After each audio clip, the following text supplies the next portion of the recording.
Hello and welcome to another episode of Heritage at Home.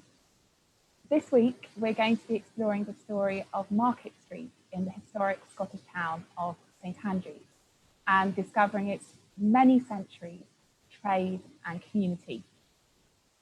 My name's Beth Rhodes. I'm part of Smart History and the Open Virtual Worlds team at the University of St Andrews. And we've got a fantastic panel joining us today. Among our guests are Callum MacLeod, who's Chairman of St Andrews Community Council and Provost of St Andrews. Welcome, Callum. Thank you very much, Bess. It's a pleasure to be here, and thank you for inviting me to give a few thoughts on the Market Street of today before we travel back in time. I'm wearing the heraldry of the town on my badge here. I don't normally wear it around the house. Well, sometimes I do, but not normal. But I'm wearing it in honour of today, this trip back in time. Thank you. It's a very important day, and we're so glad you can join us. Thank you, Callum. That's wonderful. We're also delighted to have with us Derek Hall, who's an archaeologist and ceramics specialist. Welcome, Derek. Good afternoon, Bess. Looking forward to this. Nice range of specialities involved in this. Should be very interesting. Oh, fantastic. Thank you. And we've also got Catherine Smith, who's also an archaeologist and animal bones specialist from Order Archaeology, joining us, and who's previously worked with Derek on quite a few projects. Welcome, Catherine. Thank you, Bess. I'm very glad to be here, and I'm sorry I don't have as nice a chain as Catherine. Well, we've got to have the leaders of urban governance with their impressive chains and things. We've got to remember the importance of the office. Thank you for bringing the regalia. Absolutely. We've got Douglas Spears, also Fife Council archaeologist, who's done lots of work in the Market Street area, returning to us. Welcome, Douglas. Hi, Bess. Good to see everybody. Lovely. You never know, Callum. We might get on to the discussion of the hereditary nature of provostship in the 12th and 13th centuries. Indeed. All very important stuff. Absolutely. Welcome. And I'm delighted to welcome Chelsea Reutkert, who's an early modern historian at the University of St Andrews. Welcome, Chelsea. Hi, Bess. Thank you so much for having me here. Very excited. Oh, it's lovely to have you back. Welcome. And finally, we've got Perrin Westerhoff-Nyman, who is a late medieval historian from the University of St Andrews. Welcome, Perrin. Thanks so much, Bess. It's lovely to be here, and thanks to everyone who's joining us. It's fantastic to see you all, guys. So we're so lucky to have so much expertise with us today.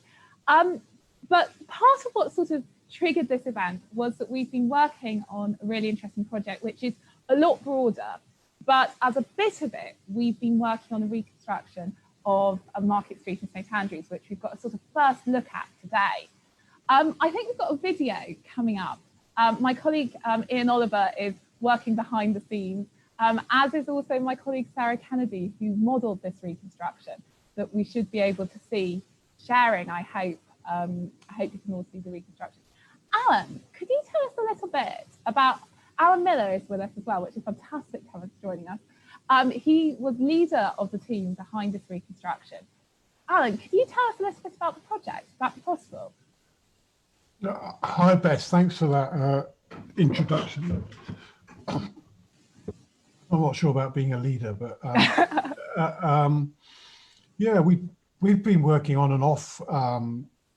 I remember with Douglas, we a few years ago when we were doing a medieval St Andrews app, which is still available on Google Play and iOS and the like,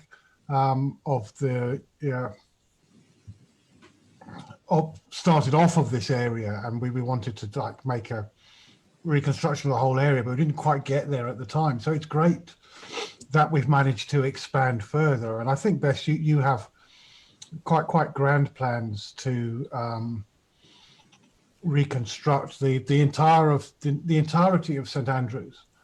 Of course, this all started off with St Andrews Cathedral, doing a reconstruction of St Andrews Cathedral, of which there's a nice video that you can see. But I think that when you look at St Andrews from above, the way the streets align, they're all kind of going towards the cathedral, and it always seemed kind of incomplete to have a reconstruction of St Andrew's Cathedral without having the town of which it was a part. So I think for the sake of completeness, we felt that we really needed to do that, and we're hoping that we will be able to do that in the coming months. So we will be able to meet together, you know, maybe July the 31st with the entirety of St Andrews. And that won't be completed in the sense that, you know, the past is infinite in 4 dimensions, you know, and so there's always going to be more that can be done, but yeah, a kind of complete thing. And this has been funded very kindly from the University of St Andrews, starting up research after COVID fund, and it's part of a project which is in response to COVID, developing a kind of virtual museum, virtual galleries, virtual exhibits. And so this is content that will be part and parcel of a virtual museum that we'll be hosting. We're thinking of calling it STAGE, St Andrews Archives, Galleries and Exhibits, which I think might be quite, so you watch this space for that coming up. But yes, Bess and Sarah have been working really, I know they've been burning the midnight oil to get this ready for now, and it's much appreciated, and I'm sure you'll really enjoy looking at it. We also need to really thank St Andrews Community Council for providing funding for this, so that's got us going on it, and then we've got more money from the university to kind of finish it off, and also for Smart History, of which me and Bess and people are part of, which is a spin-out company from University of St Andrews, and that's been putting its efforts into it. So we kind of say that this event is powered by Smart History. So if you want to put on an event, then Smart History can power that for you as well in the future. But yeah, I'm really looking forward to hearing, you know, learning about St Andrew's Marketplace. And it does seem like in the run up to Christmas, you know, talking about markets and the like, it seems to be a very appropriate topic. I know, absolutely. Market Street is such an important part of St Andrew's history, one of the 3 core medieval streets and the medieval gates running across the town. And as many of you will be aware, St Andrews was an incredibly important medieval borough and early modern borough. I think we'll turn a little bit to sort of the meaning of Market Street for the community today, because it's still an important space. There's centuries of history here. It still has meaning to St Andrew's community, and this sort of reference was run into Christmas. Obviously, things are a bit strange at the moment with COVID, but it is important. Callum, we've got some pictures of Market Street as now. We've got a picture here of the narrow section of Market Street at the East End, and I think we can have another picture here of the wider section of Market Street here with the fountain. Callum, would you be able to tell us a bit about what Market Street means for the St Andrews community today? Oh yes, I mean, I think it's remarkable that it has survived very much at the centre of the community, unlike many other towns where high streets and market streets have become ghost streets and not really at the centre of the community any longer. You mentioned this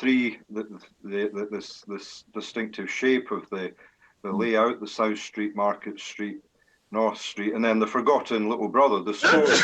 But I presume its use really began to fall out of use when the castle became ruined. I presume that was the main route along the cliff top to the castle. And it's busy from early morning, from dawn, right till Tesco's open till midnight and beyond. So, and it's, you know, it's really quite busy. Even at that time of night, there's a vibrancy about it. It's not deserted. Unlike, I mean, I'm not picking on anywhere, but I know I have been in Kirkcaldy, where the shop shut at 5 o'clock, and the high street. I mean, it's on a winter's night, for example, it just transforms from being quite busy to totally deserted. And it's difficult, if you live in St Andrews, it's difficult to walk down Market Street without bumping into people you know. It's as an illustration of how it's still at the heart of the community. The layout's quite interesting, starting with the sort of main shopping part, where Tesco is, and then opening out into we've this. got another image of that sort of end of, not quite Tesco, but we've got. Well, that's it, exactly. Reaching up this still got a broad street, and then into the next, or the previous picture you had there, broadening out into this market square, now with the fountain, but the market's cross is marked in the cobbles. And then this very peculiar, the narrow end of Market Street, as we refer to it, which there it is there. I don't know if that was a service passage to originally what purpose it had. But Might be coming on to the interesting history behind that. But there is these three sections. We've got the narrow market gate that we see here. If we move on to the next picture, we've got the wide section around what we think of as the fountain, but that would be sort of the main marketplace. And then we move on to the main section, the further along the street, which is very recognisable. Thank you, Callum. Thank you. I mean, I think it is so important, and particularly at the moment when the high streets are under such strain, to emphasise this is an important place for St Andrews now and was an important place for St Andrews in the past. Shall we move back in time a little bit? Thank you so much, Callum. That was so helpful. We've got here a map of what we think Market Street, well, not Market Street, what we think St Andrews might look like in the 16th century, which I have to say, Perrin Westhoff Nyman, who we have here today, very kindly drew for us a little while back, which is based on a lot of research. It's based on sort of work that some people, Professor Brooks and Dr. Whittington did back in the late 20th century, also on sort of further research research has been done within our research team. But you can see sort of how compact St Andrews was in the past. And I'd like to explore sort of the origins of Market Street, if that's possible, a little bit. I don't think, Perrin, you were looking at an old document and sort of to do with how we came to have a marketplace and things, weren't you, I think? Yeah, I think talking about the narrow part of Market Street is really interesting. One of the remarkable things about St Andrews, and that has really helped with this reconstruction and the creation of that map, is that the streetscape of St Andrews, the medieval streetscape, does survive very well intact in a lot of areas, and we can actually trace the history of some of those streets. And we know actually that kind of the oldest bit of the borough is that area towards the cathedral where North and South Street are very close together and converge. And so at the time, that narrow bit of Market Street was really just kind of an alley in between them. But as those streets got longer, because the town is sort of a triangular shape, they also get further apart. And so we end up with this wider bit of Market Street in between them. And so as the town progresses and moves away from the sea, we end up with this space that opens up. And we know that sort of by the turn of the 13th century, by the end of the 12th century, we have a market there. We don't know exactly how long it's been, but we know that it moved from an earlier spot. And we have a document from the end of the 12th century that confirms the privilege of the borough to have a market in this spot, and the market cross is moved there and established. So that's really interesting that we know that from this really early date, this is where the market is. Am I correct in Douglas, thinking that, Douglas, you have some thoughts on the early history of Market Street? Would I be correct in saying that, or?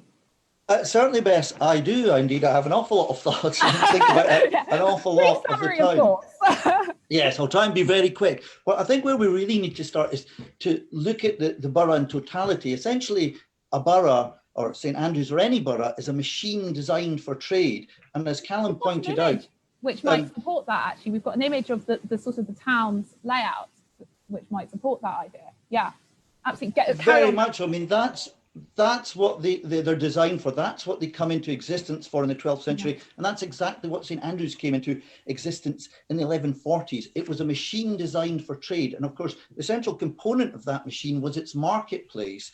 Now, Perrin's pointed out that we are very fortunate in the documentary history we have for St Andrews.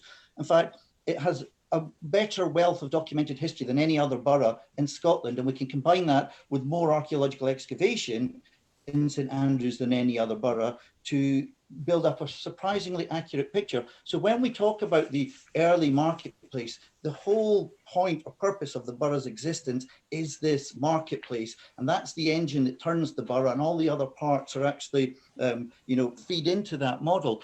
But we can be a little bit more clever and look at the borough landscape as an artifact in its own right, the town plan, the actual footprint, and we can deconstruct it with some high degree of accuracy given the amount of supporting archaeological and historical information we have. So we can be pretty certain that the earliest borough, founded in the 1140s, and when I say founded, it really was made on pretty much a greenfield site.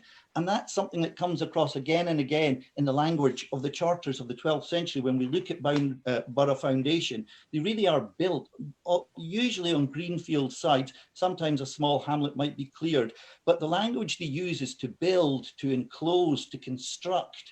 So we really see this strong idea of physical development, and that's what we're seeing at St Andrews. So we see in the 1140s a borough founded at the very end of east end of South Street, but it's so successful that it expands remarkably quickly. And when we get this wealth of documentation from the later 12th century, we can suddenly pick up on that success. We see remarkable fiats from the bishop forbidding the away taking of masons and people working on the new church, on the new cathedral. Now, who are these people who are trying to get tradesmen to come round their house? They're clearly the Burgesses who are setting into this really successful town which has just been established, and of course everybody wants their hands on a mason and a plumber and all sorts of things, and a carpenter, and that's causing problems for the bishop who's trying to build a new cathedral.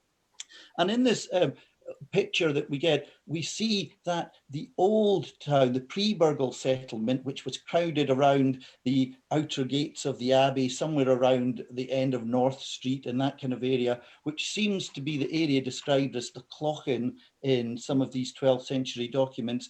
And although we normally take the Gaelic Clochan to mean a small village or a stone-built place, it can have other forms of meanings in the sense of a stone-paved area. And it seems likely that that is one of the earliest marketplaces. But we certainly know equally that South Street in the 1140s was engineered and designed and purpose-built as an actual marketplace. So when we see the Charter of Bishop Richard in the 1180s giving permission to move the cross from its current position to Lambin's land, we take that to mean probably the removal from the cross from somewhere around the end of North Street by the Abbey to Market Street. And it's around that period in the mid to later 12th century that the seeds are sown for the beginning of Market Street, and the rest of the expansion of the borough is a steady move westwards along the pre-established linear routes.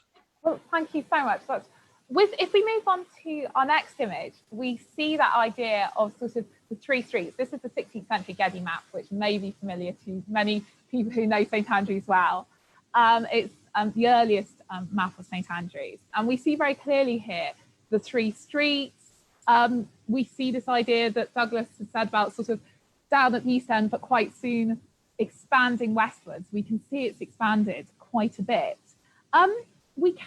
Douglas mentioned, I think Perrin also mentioned, this idea of enclosure, this idea of difference between urban and rural space.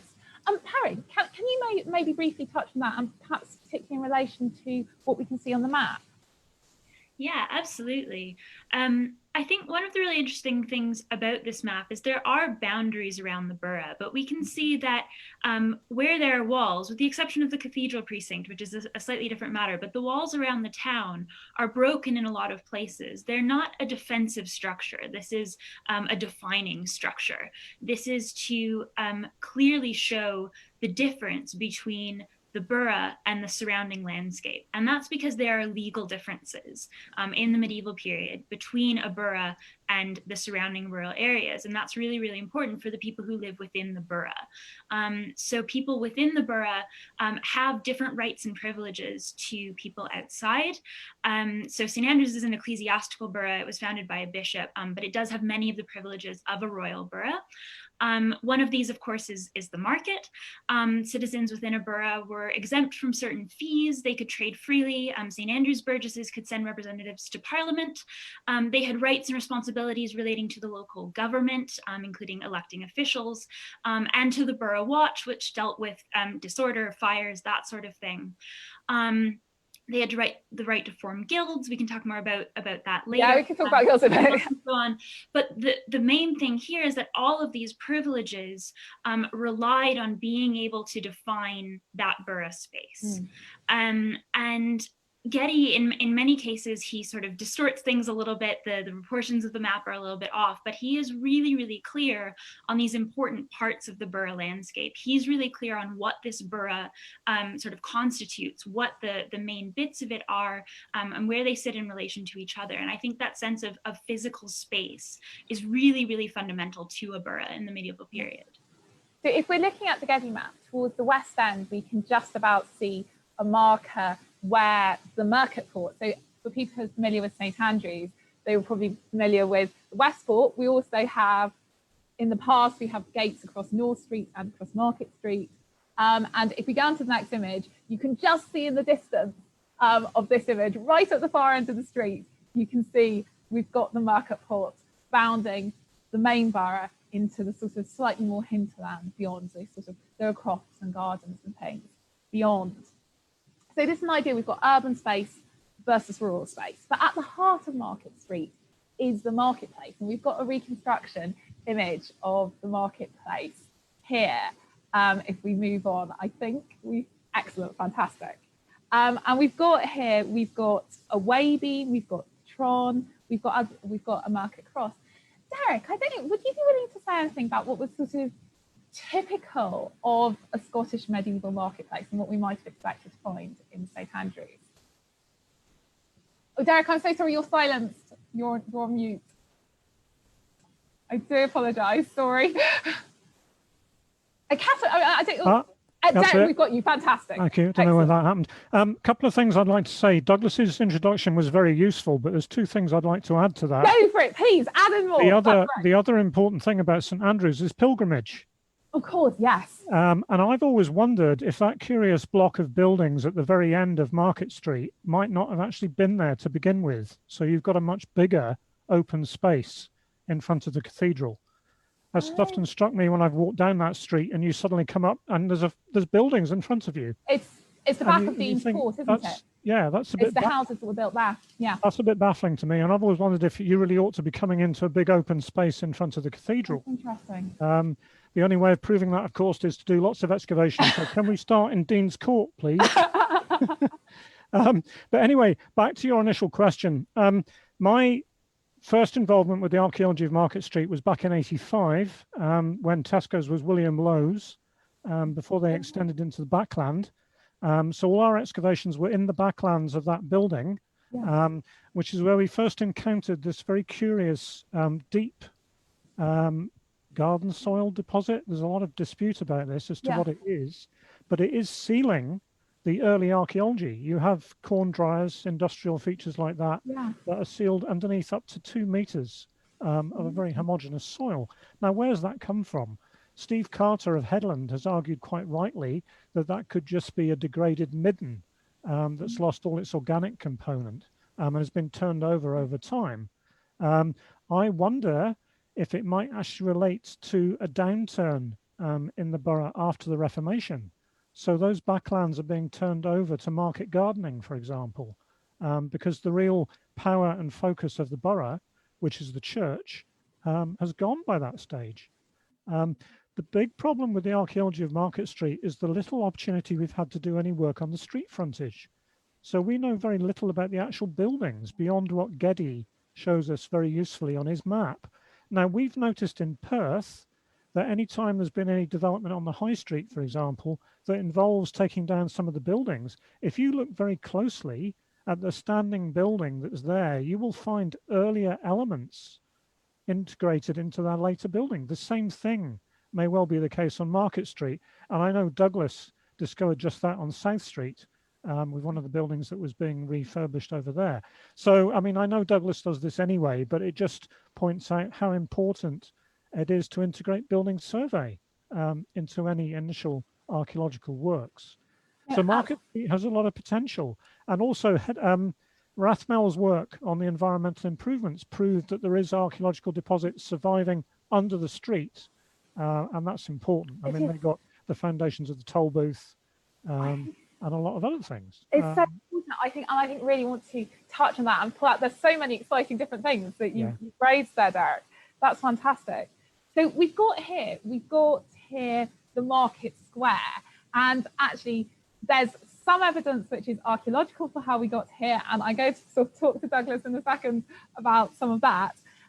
But some of it was quite heavily influenced by Geddes' map. You can see a way beam here, which would be fairly typical of things you'll find a Tron, a way beam. You can also see a market cross in the middle, and this is inspired by Geddes. If we can just flick on to the next image, you can see there, you can see the Tron on the right, you can see the market cross, that sort of pillar thing in the middle, and we can see towards the left end, we can see the toll booth, we can see the town hall. And sort of, I'd like to move on to that, and I want to come back in a second to thinking more about the houses and the buildings along the side and what we can learn from backlands and comparisons with other towns, if that's okay. But if we can sort of charge on to the toll booth, that would be fantastic. Can we have another image? Okay, so if you can see the building with the tower in the back of this image, this is the toll booth. There's Elizabethan extension there. That extension, Douglas may have more thoughts on, but certainly in the written records, there's a lovely reference to an extension to the toll booth in the 1560s, which is partly funded actually with money which formerly belonged to Catholic Church. But we've got the toll booth here, and this was the town hall. It was a really important building in St Andrew's history. If we have another image, we can see it was there in the 18th century, still a really important part of the town, but it then got demolished in the 19th century. And if we look at what we see in the street today, there's some markings in the paving stones, but we sadly don't have that building anymore. But Douglas did some really interesting work and worked with people when they had the resurfacing of Market Street. Some really interesting stuff was found. Shall we move on to the next image? And Douglas, do you want to tell us a bit about what was discovered when Market Street was resurfaced? It's a really interesting story.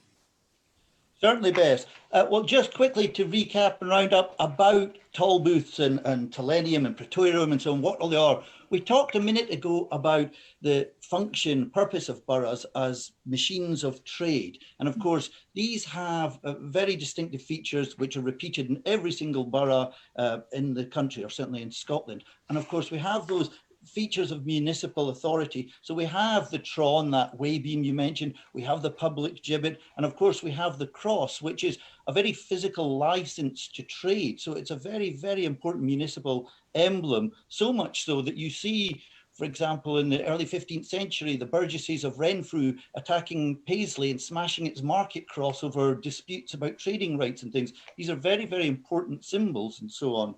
So when we come to the earliest phase of the foundation of boroughs in the 12th century, they're so small that it's not really a full-time job to be a provost, Callum. You could do it as a part-time job back then. It was also hereditary. So our very first provost at St Andrews, Maynard the Fleming, a first-generation Fleming, who was actually originally a provost down in Berwick before he was brought up by the king in the 1140s to be the town centre manager for St Andrews. And of course, after his death, his son Peter and then his other son Simon took on the role. But these were town centre managers.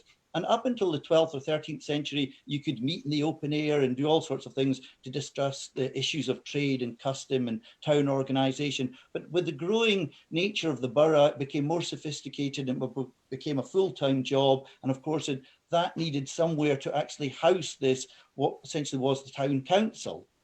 And we see in the historical record that throughout the 14th century, all the boroughs of Scotland start to build dedicated townhouses. So I think, off the top of my head, I think probably one of the earliest is Dundee in 1325.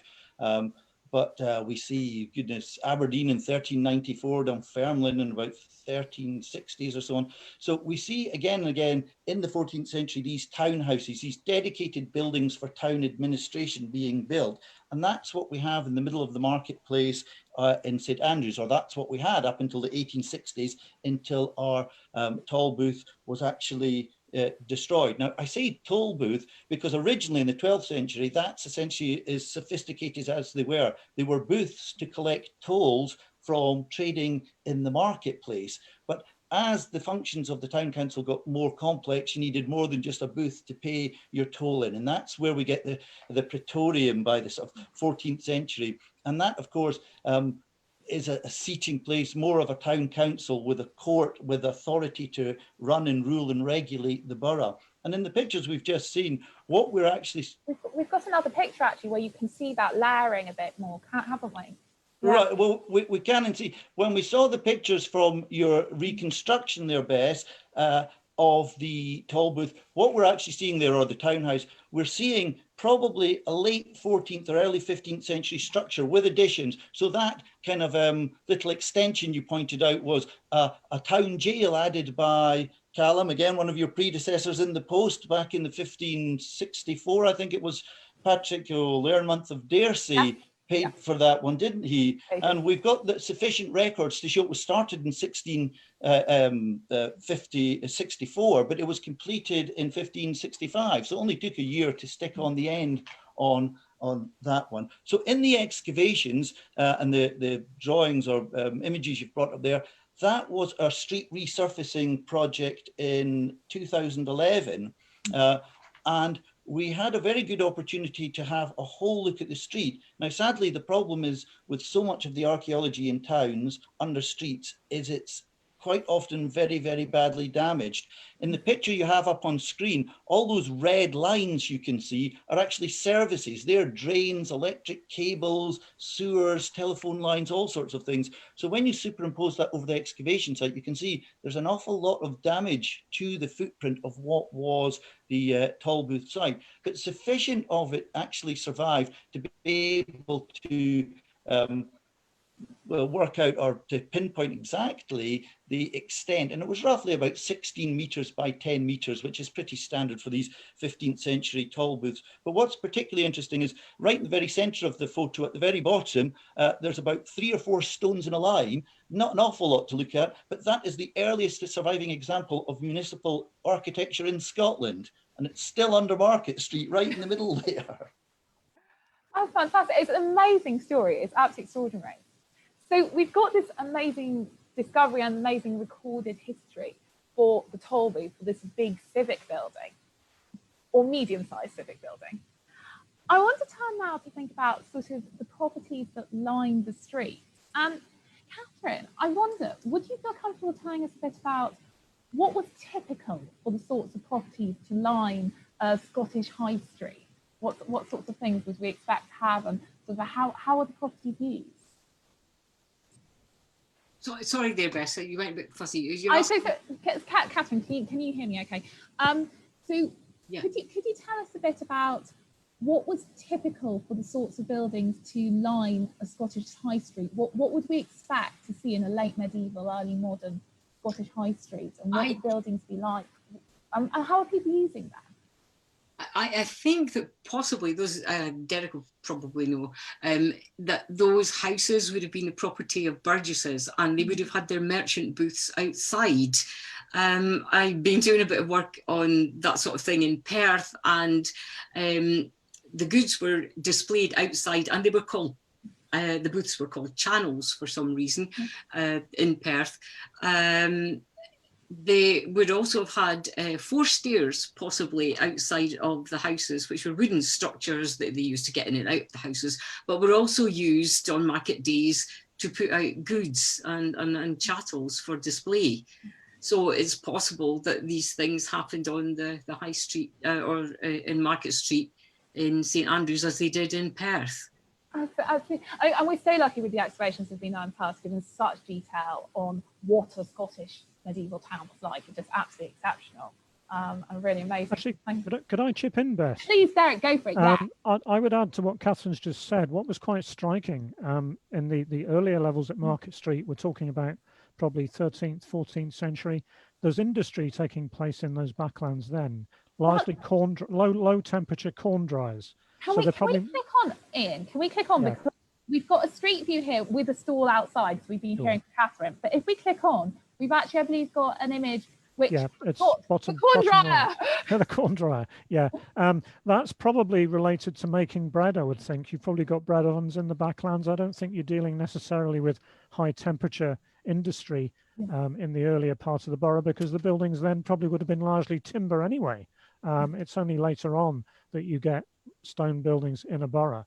And as I said earlier, that early use of those backlands changes markedly at some point in time. And they're retreating to the front, if you like. And all that's happening in those back gardens is probably subsistence living, to be quite honest. And that's what the archaeology would suggest. And I've always wondered why you don't seem to be able to pick that out of the documents. And I would be quite interested to know what people think about that. Can I, Derek, just say one thing? You mentioned earlier the importance of standing buildings in building archaeology. Yes. And that and the combination of the historical record actually pretty much answers your question, because we do see this critical turning point in the 16th century where we get the formation of the street frontages we see now. Because prior to this period, all the individual rigs, which by that I mean the individual domestic strips of ground that are occupied by each burgess, conform to a standard pattern. They have what's called a foreland at the front, which presents fronts onto the street. Then they have an inland where the house is, and then they have a backland where they grow crops and keep animals and do light industrial tasks and so on and so on. Now, on this foreland area, that's where the booths that Catherine was talking about were taking place. Everybody wanted a slice of street front action, and that actually explains why we have these long, thin rigs. They're much easier to plough along the back in a straight line, and of course they give everybody a toehold to trade with the passing public and so on out on the frontage. Now, what we see time and time again when we examine the buildings of St Andrews, although primarily they look to be 18th and 19th century on the outsides, they almost always turn out to have medieval origins inside. And we find time and time again, particularly on South Street, but also on to some extent Market Street, that we're seeing a picture that from the 12th century onwards, we have stone-built ground floors with timber frame structures above. And in front of these, on the street front, that's where the property owner had their booth, their stall, and traded. But that became so permanent by the 16th century that we see time and time again that they extend the front of the house out and suddenly start building stone walls and a stone front, and they expand the house out. And there are many houses in South Street where you can open the front door, walk in, and then suddenly see a 15th century front door inside the building. So we can see it very, very clearly indeed that we get that happening. And I shouldn't complain about Getty's map, because it's one of the finest examples of the 16th century map we have for Scotland. We've only drawn it a little bit earlier at the beginning of the 16th century rather than the late 16th century. We might have seen this captured in map rather than just picking up in the archaeology. But we certainly really see that strong feature that that's the 16th century is when the borough we see today is pretty much created. And before that, the number of buildings sticking out into the street, forestairs, booths, and so on, it was very higgledy-piggledy with uneven ground surfaces, completely different to the kind of town we see now. So what we're seeing now is a sanitized form of the medieval footprint of the town. I think it's fascinating. Certainly the written records for the 16th century, we see an urban townscape that is complex and which has sort of interlocking. It's not as simple as this is one person's strip of land, this is next person's strip of land. There's so many overlapping rights and sort of interlocking different plots. It's really fascinating, the written records there. We've got an image, we've got some ceramics on the last image, but also we've got some ceramics on this image. Derek, you've done some work on some of the ceramics, both obviously to do with St Andrews, but also more generally to do with Scotland. could you tell us a bit about what we can learn from the evidence from ceramics? Yes, I mean, Fife in particular is one of the more important areas in Scotland because it has such a vibrant local pottery industry, a very good whiteware that is certainly made until probably the mid 15th century. That is such a strong industry that I think it competes with imported material. So you don't see as much imported pottery coming into St Andrews as you might expect. You get Yorkshire wares appearing, but then they appear everywhere. I mean, that dominates the market in the 13th, 14th centuries. And in fact, the local potters copy that style. What you don't see, I've never really seen them in St Andrews, is Rhenish hard-fired stonewares.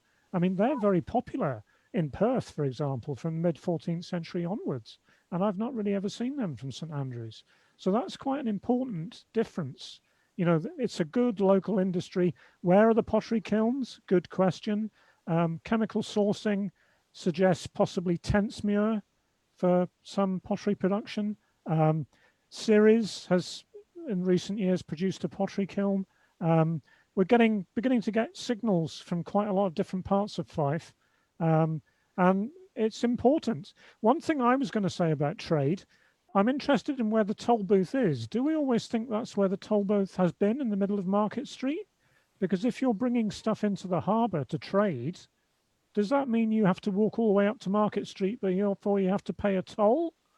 I mean, in other boroughs, the toll booth is controlling access from the harbour. Douglas, do you have thoughts on that? And do you want to also maybe share with us some more information about some of the finds that we can see on this page? It's such fascinating questions, Eric. Thank you. Certainly, Bess. Just on the subject of the toll booths, you're quite right, Derek. Of course, the trade for St Andrews was coming in and out of the port, the harbour. So that's where you wanted to take your harbour dues and so on. So there was undoubtedly the collection of toll down there in the 12th and 13th and 14th century. But of course, we need to remember that at this period, the early period, the town was very, very small indeed. I mean, we're talking small village size, tiny little things. And the scale of trade would be surprisingly small in the 12th and 13th century as well. We're talking about perhaps couple of score of ship visits per year type thing. So it's not a huge event, a ship every other week or something.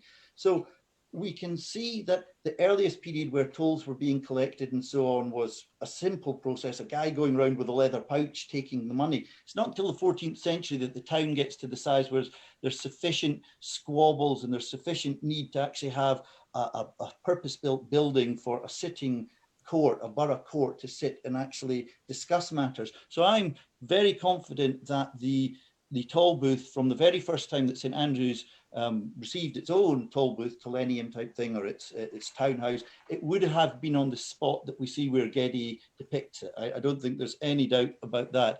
And we see, for example, in a variety of other 14th and early 15th century charters, permission being granted by the king, because they're usually king's boroughs. So as the feudal overlord, he's the chap that has to say yes or no, you can have a borough, a toll booth in it. And in more than one example, they say you can put it anywhere you like, but don't put it in the middle of the marketplace. And they're very specific about that. So yes, I do think that the St Andrews townhouse has always been pretty much where it is now.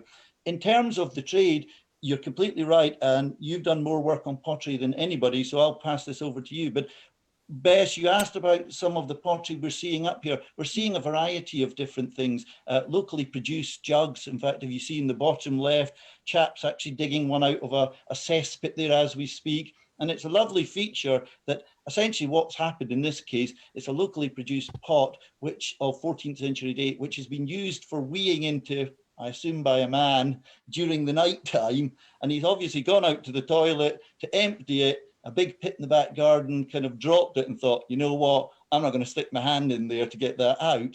And so we find it 700 years later. Similarly, the pot in the top right-hand corner, I think, Derek, you think that's probably a product of one of the Yorkshire kilns. It looks very similar to a lot of the material they were producing in Yorkshire. Again, from a toilet. Somebody's dropped that one in the toilet. Again, probably weeing into it at night time and thought, oh, drop that one, I'm not going to put my hand in.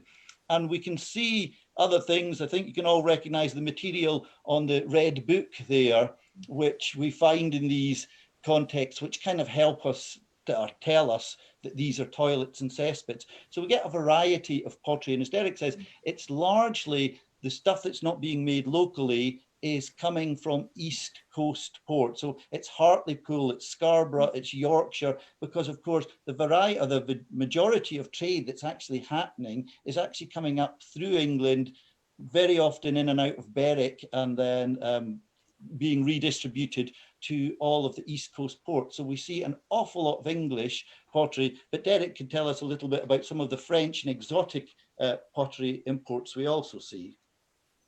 Thank you, Douglas. That's very kind of you. Like I said earlier, curiously, there isn't actually that much other imported pottery from St Andrews, although one of that earlier slide, there is the only piece of Pingsdorf type red painted ware from St Andrews, which potentially... That's the previous slide. Should we just really quickly see? Yeah, it's there. In that image, top right there. Yeah. You see the one with the red paint on it? Yep. That's German. That's Pingsdorf, 11th, 12th century. So the international connections there really early on. That's and I mean, that's on Market Street. So, I mean, you know, that's curious. But beyond that, it is largely Yorkshire wares that we're getting. It's interesting. So where the networks are. So we've got this amazing archaeological record of St Andrews, but we also, one of the things we're so fortunate about is this written record. So if we go on a couple of slides, we should have a page, brilliant, this is it. We should have a page from the Baxter's Guild records. Now, Chelsea, you have had some fun with various St Andrews records, quite a bit to do with property records actually, though Bakers and Baxters do appear in them. Could you tell us a bit, Chelsea, maybe about sort of some of the occupations we see coming up in the St Andrews written record? Yes, absolutely. So we so far have heard some great information about both the geography and the material culture of Market Street, but what about the actual people? Who would you find living on Market Street and who would you find working on Market Street?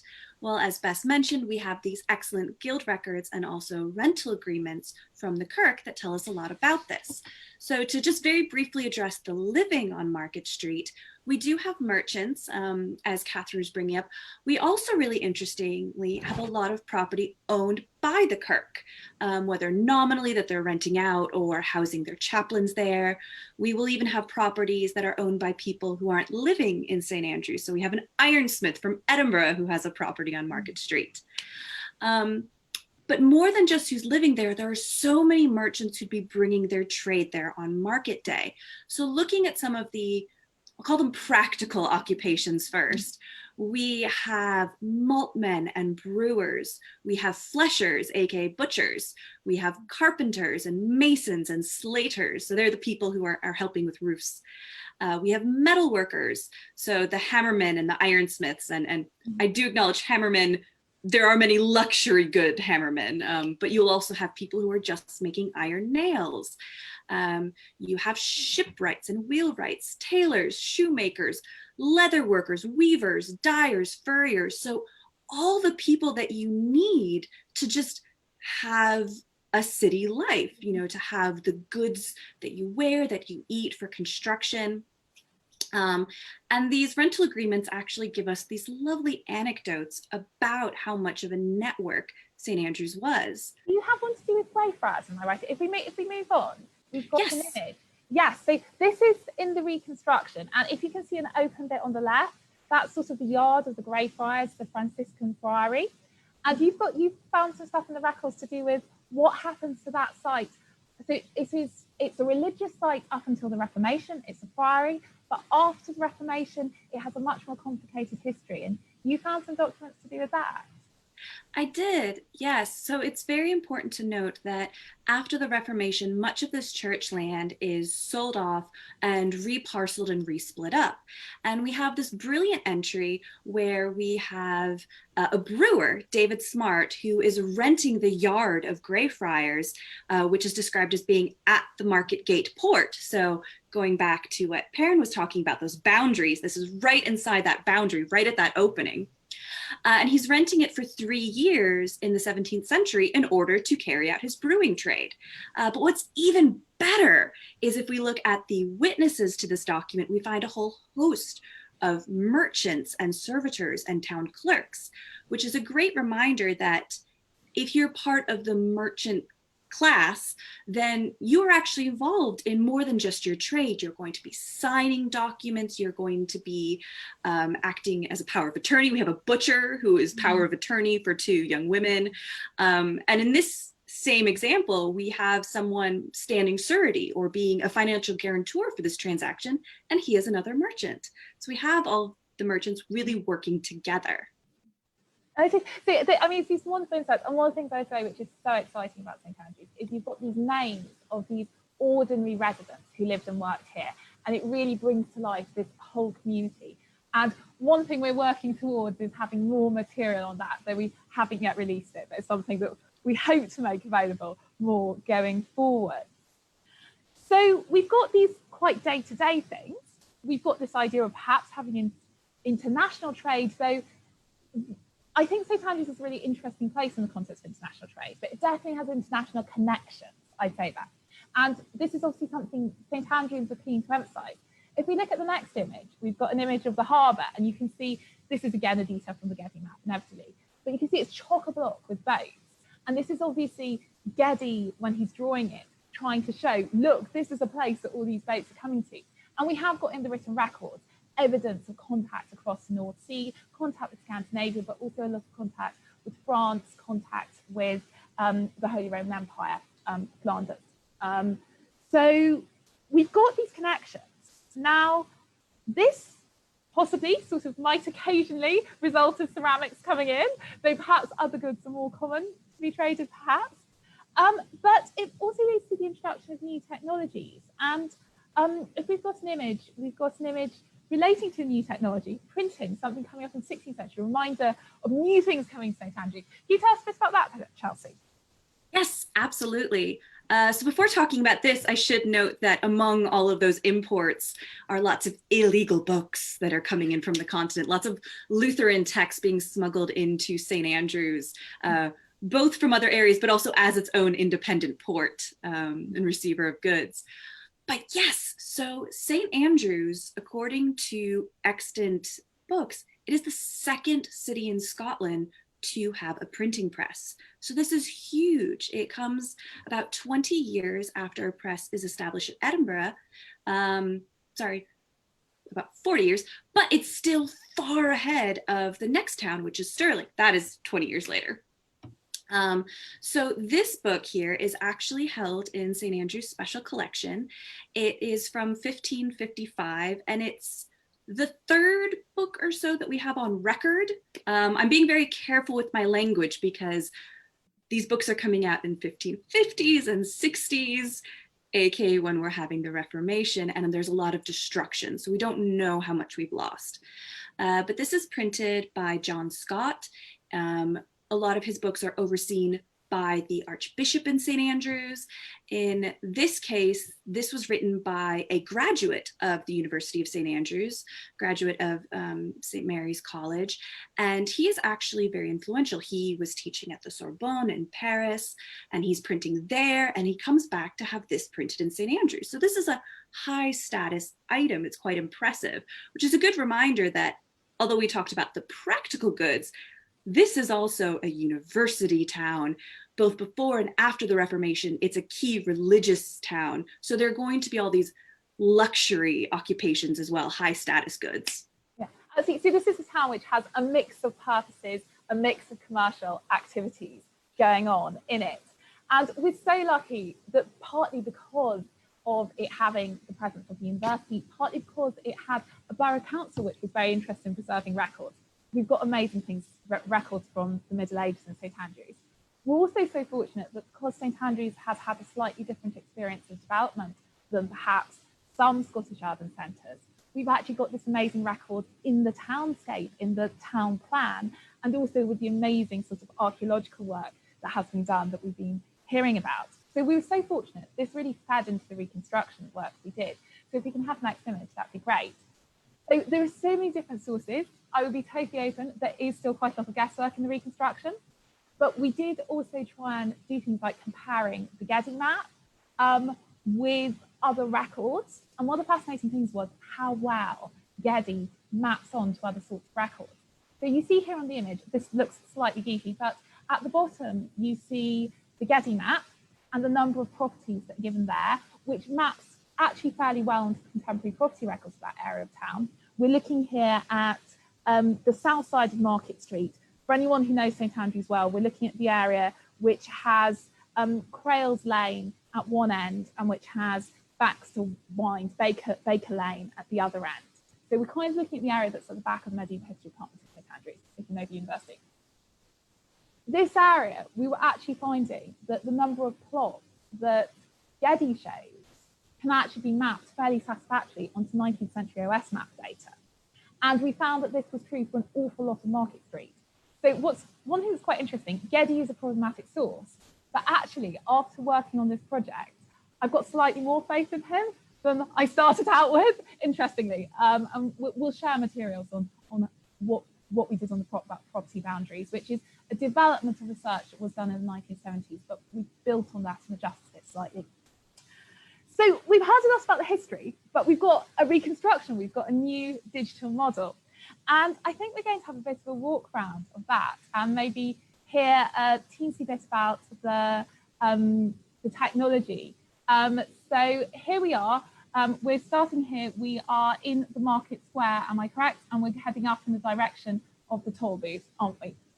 So Alan, do you want to tell us a little bit about the technology with which this is built? Would that be possible? And answer came then. Alan, do we have? So I just need to unmute myself. Fantastic. So you can hear what we're saying and what we're talking about. So yeah, this is developed in modeling programs. So for example, in SketchUp, which is freely available. So if you want to have a go and start off, then SketchUp is a good place to start. But also you can model in Blender, which is another free and open source, another free modeling package. But also what we do is we take the OS data or survey data for a landscape and use that to create a landscape. We assemble everything inside of something called Unreal 4, which is a game engine, and so we would put the landscape into the game engine, and then I'm saying we, I mean this is all Ian Oliver and Sarah Kennedy have mastered this, and then make models, import them in, add textures to them, and build it up from there. So there's a lot of work that goes into it, but I think that the effort is very much worthwhile. And then because it's a game engine, I mean, so we're actually walking around live inside of the game engine at the moment, and what Sarah's doing is she's doing the navigation, and then it's actually another Zoom meeting is in another Zoom meeting and sending it to that, and the output of that is then being sent in to us so that we can then see it. We're using something called walking along the length of the street. As you can see, it's sections of the town are under construction, but we have got the bulk of Market Street here constructed by an absolutely Herculean effort on Sarah's part, I have to say. It was amazingly detailed. We've got a site of execution. Sadly, there were a lot of executions in Market Street at various points, including a burning in the 15th century of Paul Crawl. We're coming up, can we see the Market Cross? If we just go around to the left, we can just see the Market Cross there. Yeah, we can see the Market Cross sort of pillar there, which is perhaps a lovely place to finish our tour and open up to questions from the public, which I think we've got some coming through. So Yes, we've got quite a few questions coming through. Thank you, everyone. We've got a question about where the fishermen sold their catches, which is a love. I've realised I have been muted for a little while. Can you hear me successfully? Yes, everyone can hear me. Brilliant. So we've got a question about where the fishermen sold their catches, which actually may not have been the main marketplace. I don't know whether anyone wants to pick up on that, or I can cover it. In other towns, there may have been a fish cross in the marketplace, because there was also a flesh cross. I know where those are in Perth, but I don't know if they existed in St Andrews. But the catch would have been landed and then sold on in the town at one of these crosses. It is. Right. There is actually evidence of fish cross in St Andrews. I've not come across evidence of a separate flesh market, interestingly. But fish cross, we've got evidence of on North Street. The wide section of North Street, you can see it. Probably not so far from where the North Point is. That sort of area, roughly, is where we're talking about. We've got a question which might be relevant to Alan. There's a question: will the virtual model be available in virtual reality? Will it be available in VR? Question for Alan. Yeah, absolutely. We're going to host it on a kind of streaming server, so you'll be able to log in and go along, and explore it. But also, it will be available for download, so you can download it and run it on your computer as well. And I mean, one of the things that we can do is we'll make photospheres and 360 videos, so they kind of count as virtual reality. Too. So yeah, it will be full spectrum virtual reality. We've got a question which I perhaps will put out to our three archaeologists. I don't know whether you want to fight over who wants to answer it. There's a question about why the streets seem so unnecessarily wide. Was it because of sort of temporary stalls and things? Why the streets in St Andrews? Yeah, I mean, this is becoming very obviously common in Scottish boroughs. They don't have market squares as such. The main streets are what are used as the market, which is why they're normally a cigar shape. You see that in quite a lot of places. So I think that's the answer to that question. In Perth, for example, rather like Douglas said earlier on, you find the buildings are encroaching into the wide street. So the medieval high street in places in Perth and possibly in St Andrews on Market Street was a lot wider. And it really is because it was a functional space. And that harks back to what Callum said at the very beginning. People still use Market Street as a communal space, and it's always been that way through history, which I think is rather nice. Very, very important. By the way, if people want to submit any questions, do feel free. Please do submit them in the Facebook chat, or if you're in Zoom meeting, submit them in Zoom. Sorry. Can I jump in there really quick? Go for it, Perrin, please do. I think it's also useful to remember that the use of these streets in the medieval period does differ slightly from what we would expect now. And one of the big things that they would have been used for is processions of various sorts. In St Andrews for pilgrims, but also lots of feast day processions that would have gone around the town, funeral processions, but also anniversary processions for lots of people on the anniversary of their death. And so it's been calculated, I think, in some towns on the continent that almost every day of the year there would have been a funeral procession in some of the larger boroughs. So maybe not on that scale in St Andrews, but there are lots of these sort of big civic events that would have been going on in these streets. And so I think the width of them and kind of the expectation of how many people are going to be milling about or that kind of thing is quite different than our modern use of the sidewalk, for instance. That idea of processions and space is absolutely there in the written records, and so much. And interestingly, it perhaps reflects when Mary of Guise is welcomed to Scotland. So this is Mary Queen of Scots' mother in the 1530s. She is actually welcomed to St Andrews, and they take her on a procession round the town. including one of the spots they stop off at is the toll booth, interestingly. So they definitely cover Market Street. They take on a procession around town covering the main university colleges, covering the main religious sites and the toll booth. So yeah, that idea of it as a processional space as well as a trading space. Yeah, no, very much so. Sorry, Bess, can I just very quickly say, it might be of interest to you, Perrin, to follow up the history of the Guest Row in Aberdeen. It seems to be a corrupted form of a medieval equivalent of a French Rue d'Esprit, one of these streets of the spirits or the ghosts. And although it becomes the Guest Row by the 18th century, it's believed to be a place for guest lodgings. It's manifestly obvious that in its medieval form that this is actually to do with ghosts and spirits, Lemurum and so on. So it must be a medieval religious processional route, some being its defining character. But on the subject of the wide streets, just to be very quickly to say again, we need to understand, of course, that boroughs didn't evolve organically. These are designed machines, and they were designed with a purpose and a function in mind, and that explains these very wide streets. And if we actually look at the east end of South Street in St Andrews, and then we strip away these 16th century frontages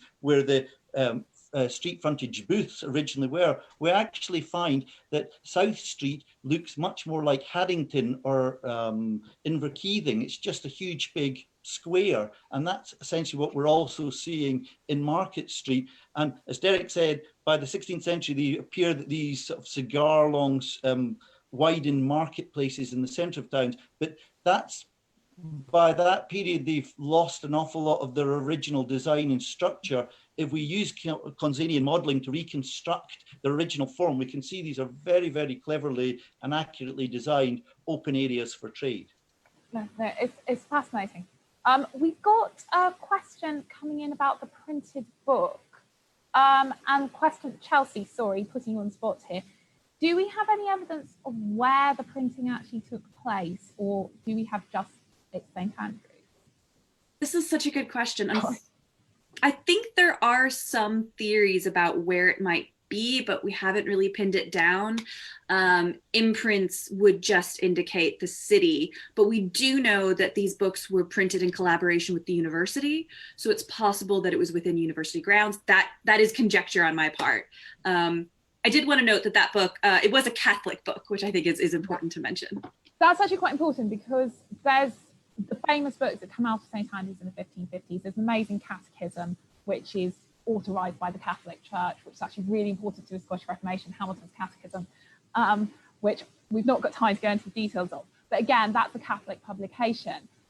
And maybe that post-Reformation, the printing trade in St Andrews is not really thriving because of that removal of the Catholic Church authority.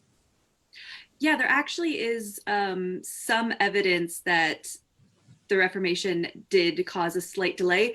Part of the problem here is there might have been printing going on, but all the books were just destroyed.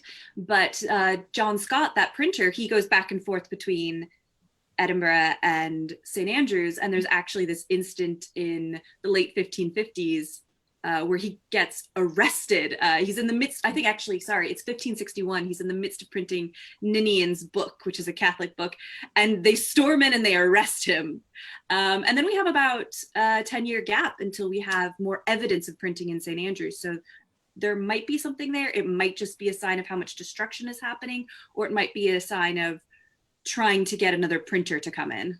And the Reformation is a huge break and disruption of St Andrews, which lays the foundations for some of the difficulties it has in the 17th and 18th centuries, which maybe contributes to perhaps elements of decline, and maybe why we get funny garden soil and things like that. And then again, maybe not. But there is, I think, this experience of change in the mid-16th century. There's a question for Perrin, though other people I think might wish to chip in as well, about the legal privileges of living inside a borough versus living in the countryside. I can certainly speak a bit to that, although I might throw it to you, Bess, or to others, looking at kind of the Reformation period. I think one interesting thing is that we have this set of laws for the boroughs of Scotland, sort of more broadly. We have it in 13th century copies, although they might be earlier. And they lay down this groundwork that is meant to sort of apply broadly. So I mentioned at the beginning that St. Andrews is an ecclesiastical borough, but it has these privileges that relate to royal boroughs and to other boroughs in Scotland. And so again, this is relating to trade. They can trade freely. So for instance, the burgesses of St. Andrews have the right to not pay duties on stuff coming in at the ports of St. Andrews, but also at Eden.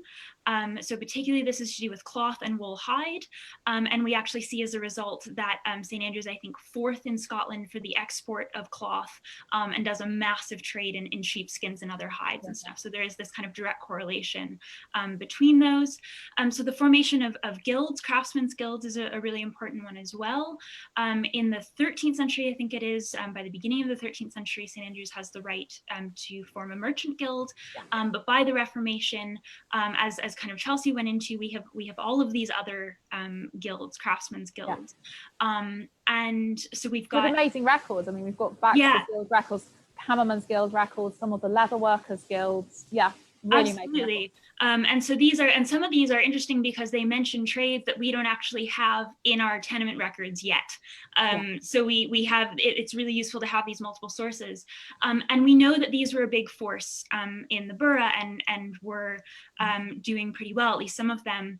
I think Chelsea may have found a reference to the Baxter's Guild's Hall in one of the tenement records. But we certainly know that they were organizing altars at Holy Trinity, paying for a great deal of, for instance, expensive goods to furnish those altars. So things like altar cloths and vestments for the priests, donations of lands and rents, which is one of the main ways that we get our information is from those records. So these were a force in the town. And so again, I think it's useful to think about. We have lots of sort of very regular people doing very regular trades all the way across the scale, but we do also have these very high status people who have all of these rights and privileges. They can send representatives to Parliament. They're involved in the governance of this borough, and they are really creating this very sort of happening place where a lot is going on from the ecclesiastical side, the royal side, the trade side. It's all coming together. The right to engage in international trade and the right to have your own urban government are two sort of clear markers of urban status. I don't know whether anyone else wants to sort of mention anything to do with sort of the advantages of being a town dweller or not. Could I just say a tiny bit then on the medieval aspect of it, because the real defining feature of the borough, and it's so distinct in the early period, the 12th and 13th century, is that legal distinction of the borough as somewhere completely different from not places that are not boroughs. And we see this in the sense that to be a burgess is a legal definition. You hold your land in burghal tenure. So you have a number of responsibilities towards your borough and to its safekeeping and its maintenance. You have to build your house within a year and a day and all these kind of things. And you pay suit to the borough court as your feudal superior. And so it's that legal distinction. So it's an economic and particular legal distinction. And the whole concept of burghal tenure is fantastically new in 12th century Scotland. And that's the basis on which boroughs are founded. It's that unique island of law that's different from the rest of the area. So your feudal lord is the owner of the borough and so on, and you pay suit to the court there. And it comes out so clearly in a number of the charters where they talk about the enclosure of the borough, because as soon as you step over the borough boundary line, legally, you're no longer in the borough. So, for example, in the early period, the area about Dean's Court that we mentioned earlier, well, that's actually in a separate jurisdiction. That's in the barony of the Archdeacon. So it's not technically and legally part of the borough. So they were part of the civitas there. So it was keeves rather than burgesses, technically, until about 1405. You would pay suit to a different court if you lived there. And in the 12th century, we see charters talking about North Street and the area out with the borough on North Street. So there's a very clear dividing line about where you are when you're in the borough and when you're not in the borough. And burgesses, or only burgesses, males admitted to that status, are allowed to dwell with their family and servants and others within the town. But one of the least explored and discussed topics is the nature of disenfranchised Gaelic-speaking Scots at the time of these formations. So if we look at the Argyll, for example, just outside of the West Port in St Andrews, it's not a surprise to find that St Andrews isn't the only place with an Argyll. Half of the boroughs of Scotland have a place called Argyll outside of them. And of course, this is the place where Gaelic-speaking Indigenous Scots who weren't allowed to actually dwell in the borough, but came to trade with the burgesses of the borough, that's where they had to stay, because at night time, when the curfew bell was rung and the ports and the doors on the ports were closed, if you weren't a burgess, you weren't allowed to stay in town. And that was a really strong defining feature right up until the 70s. Yeah. So interestingly, Argyll Street, by the late Middle Ages, has got some quite posh properties on it. There's a wonderful property on there by the 15th century, which has got multiple fireplaces, it's got a bathroom, it's got really complex drainage, it's got a dovecote. I mean, it's obviously like a really high status. It's really interesting. Also, please, Derek, please do, yeah. From Argyll's Gate is the only piece of Spanish Maiolica pottery from St Andrews, which is... That's fascinating, yeah, because like what I would definitely say is by the 15th, 16th century, Argyll has high quality stuff. Yeah. It's coming in, that's really interesting. One thing I was going to chip in with here is, would people agree with me that at times I get the impression there's very much a separation between the borough and the cathedral and precinct? So when people are coming on pilgrimage to St Andrews, where are they coming into? I mean, are they coming into the cathedral and precinct, or are they being diverted into the borough first before they're then being taken in to see the relics? I mean, that's quite an interesting question, you know? If you're in a borough, you want to get people to come in and spend some of their money in the borough. But if they're all being drawn into the cathedral to see the relics, that's not really working, is it? That is such an interesting question. I think one thing that's interesting is, I would suggest, but other people might have different views, that the demarcation of the cathedral space almost becomes more entrenched over time. If you think they build a stone wall and then they heighten the stone wall and put really elaborate gateways in it, that I definitely think in the 16th century they're controlling access to the cathedral quite effectively, probably, which might be a context to why there's some tensions going on, maybe. But that's really interesting. I certainly think it's such an interesting question. How is the space in St Andrews used in, shall we say, the High Middle Ages? Yeah. Also, remember, Holy Trinity originally until 1412 is in the cathedral precinct. Absolutely, and then they move it out into the heart of the borough. And again, it's almost this separating out of the cathedral space from where all the local residents doing stuff. Yeah, it's such an interesting question. It is. Sort of going from a really high topic, we've talked about sort of people, if that makes sense, a lot. But obviously humans are not the only people, are not the only living things in an urban space. Catherine, could I really quickly direct something to you? Like, what sort of animals do we get in a Scottish town?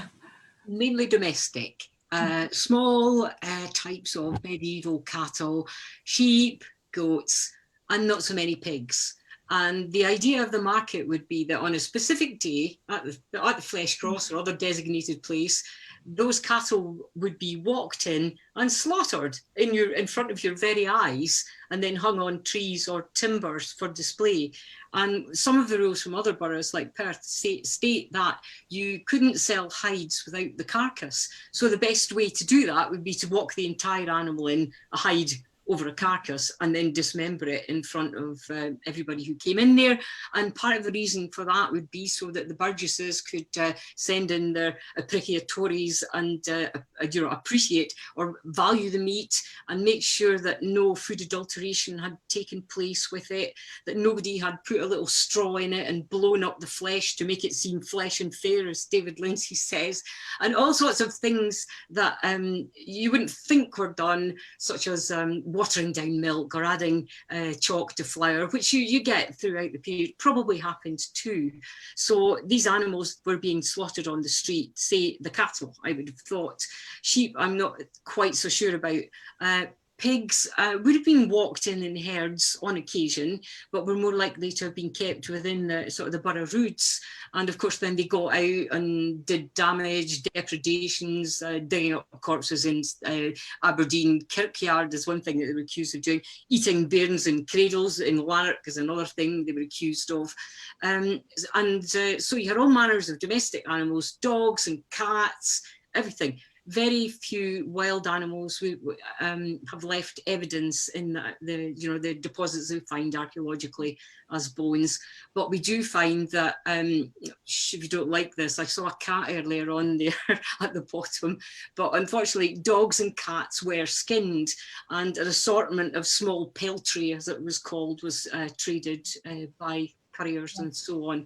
So I'm afraid that medieval people probably didn't have quite the same attitude toward their cats and dogs that we do. No, and that issue, unfortunately, we do know that St Andrews, there was the slaughtering of juvenile cats. There's some of those finds up by the cathedral, not cathedral, castle, up by the castle visitor centre. When they did the excavations there, they found a whole load of juvenile cats, probably do with fur trade. We've also, Bess, had... Yeah, Douglas, yeah. So we've also had quite a few dogs in the last few years. It's strange, they're like buses. You go for years without any and then you get loads all at once. But what sort of size dog? Medium-sized Medium doggy size, yeah, okay. I'm resisting the temptation to go too far into it, because I've actually been looking at for some time the issue of butcher's dogs in the medieval period, because following on from what Catherine was saying, in the early period, the 12th and 13th century, one of the defining features of these boroughs is that they are machines to process cattle on the hoof. They're being marched in vast, vast numbers. They're being slaughtered and processed. There's an awful lot of tanning going on, an awful lot of butchery going on. And these hides are one of the principal exports from the borough. There's not an awful lot of advanced kind of specialist production. It really is taking raw materials from the Liberty, the hinterland of the borough, bringing it in, stripping it down. And we don't see an awful lot of the evidence, because the cleansing system of the removal of the bone and the horn and the cores and some is so efficient that we don't find it terribly often in deposits. But now and again, we will find an old disused tanning pit, which will be filled with hundreds and hundreds of cow horn cores and so on, or hoofs and things like this. So we see the industrialized side of it, but the sheer number of tanning pits that we find, not just in particularly in St Andrews, but in many, many boroughs, just shows how much animal, particularly cow processing is going on. But I'm thinking, Catherine, of the many reports you've done in the past, and some for me in St Andrews. I'm thinking of one toilet content in particular in South Street. If you remember, you found razor bills, a black rat, possibly the earliest black rat, I think, in Scotland. What else did we get of it? Crabs, lobsters, rabbits. The famous rabbit, which turns out to be the earliest known medieval rabbit from Scotland. And I have its date here, 1320 to 1392, carbon dated. Now, before we found that rabbit bone, which was unbutchered, I had always had to say that because rabbits burrow, they might be intrusive into the archaeology. But Douglas insisted that we would radiocarbon date this bone, and he was absolutely right, and it turned out to be 14th century. So we're now waiting to hear about a rabbit bone from Court Cave at Weems Caves, because that might be, might break the record for the earliest one.